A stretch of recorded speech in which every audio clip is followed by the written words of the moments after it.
మొత్తం ఆర్టీసీ ప్రైవేటీకరణ అయితే లేదు. ఇప్పుడు వరంగల్లో 2 డిపోలు ఉన్నాయి. ఒక డిపో ఎలక్ట్రికల్ బస్సులు వస్తాయి, కారణం చెప్పినా కదా. ఒకటి నిజామాబాద్లో 2 డిపోలు, 1 డిపో వస్తాయి.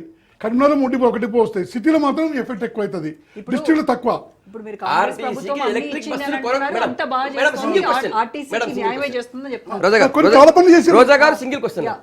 ఆర్టీసీ ఎలక్ట్రిక్ బస్సులు కొనకూడదు అని రూల్ ఎక్కడ ఉంటే చూపించండి. ఆర్టీసీ కొనకూడదు అంటే చెప్పండి, మీకు సబ్సిడీ రాదని ఎక్కడ చూపించండి. నాకు ఉట్టి మాట్లాడండి. నేను ఇప్పుడు చదివి వినిపించిన కదా, నేను చదివి వినిపించిన కదా. నువ్వు ఎవరికి ఇస్తున్నావు?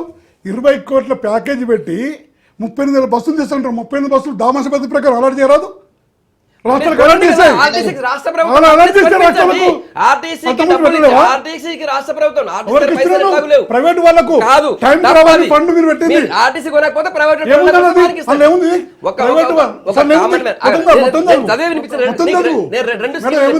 రెండు స్కీములు చెప్పిన.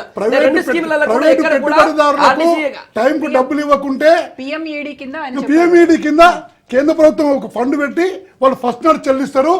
ఆర్టీసీ కార్పొరేషన్లు ఆ ఫండ్ కు రియంబర్స్మెంట్ చేస్తారు. అది ఉంది అందులో నేనేమంటున్నా, రాష్ట్ర ప్రభుత్వం డబ్బులు లేకపోతే ఆర్టీసీకి రాష్ట్ర ప్రభుత్వం డబ్బులు తీసుకోండి, మీ సబ్సిడీ తీసుకోండి కదా. ఈ రోజు మామూలు ఒక ఆగండి, కేంద్ర ప్రభుత్వం ఎక్కడ ఇవ్వాలో ఎన్ని ఇవ్వాలో ఇప్పుడు రోడ్డు మీద మామూలు ఒక చిన్న స్కూటర్ కొంటే 10 నుంచి 15,000 రూపాయలు ఆ డైరెక్ట్ ఒక వ్యక్తికి ఇస్తున్నటువంటి సెంట్రల్ గవర్నమెంట్ ఒక ఆర్టీసీ లాంటి సంస్థకి ఎందుకు లేదు అని రాసిందని అడుగుతున్నారు కదా. ఆర్టీసీకి లేదని ఎక్కడ రాసి చూపించండి అని అడుగుతున్నా. మీకు ఉట్టి మీరు మీరు అమ్మేసుకుంటామంటే ఎట్లా? మీరు అమ్ముతున్నారు ఇప్పుడు, మీరు అమ్ముతున్నట్టు ఇప్పుడు హైదరాబాద్ అమ్ముడుకు అన్న సిబ్బందికి మేము చెప్పేది వింటలేడు ఆయన. ఆ డిపోలో గ్యారేజ్ కార్మికులు ఉండరు, డ్రైవర్లు ఉండరు, నష్టం జరుగుతుందని చెప్తున్నారు. మార్పు రావాలి, మార్పు రావాలి.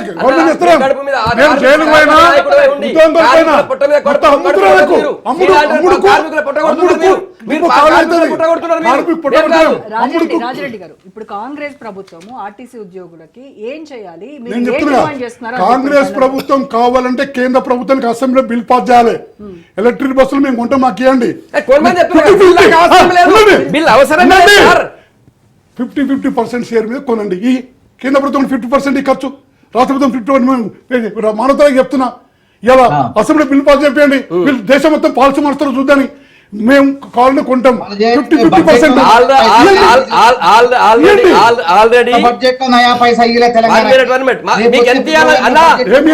ఈ ఒక్క సంవత్సరంలో ఈ 1 ఇయర్ లో మీ గవర్నమెంట్ ఆర్టీసీ రూపాయి రాష్ట్ర ప్రభుత్వానికి 1,35,000 కోట్లు ఇచ్చింది. ఇప్పటికే 1,35,000 కోట్లు కేంద్ర ప్రభుత్వం ఈ రాష్ట్రానికి ఇచ్చింది. ప్రతి డాటా ఆల్రెడీ మేము ఆల్రెడీ రిలీజ్ చేసినా. మీకు మళ్ళీ ఒకసారి చెప్పండి, మీకు మానవరాయ్ గారికి పంపిస్తా, రాజు కూడా పంపిస్తా. మీరు ఉట్టిగా మాట్లాడితే అయిపోతుందా?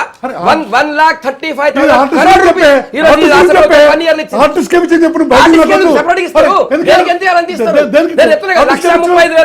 కోట్లు ఇచ్చినారు.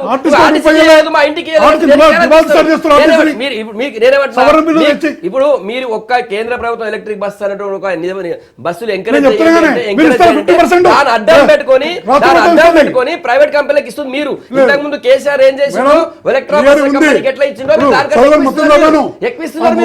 ఇచ్చేవారికి ఫస్ట్ నాడు పేమెంట్ చెల్లించకుంటే ప్రైవేటు పెట్టుబడిదారులకు చెల్లించి కిరాయి రాష్ట్ర కార్పొరేషన్ నుండి రియంబర్స్మెంట్ తీసుకోవడానికి మొబిలిటీ ఫండ్ అది మొత్తం చదువు.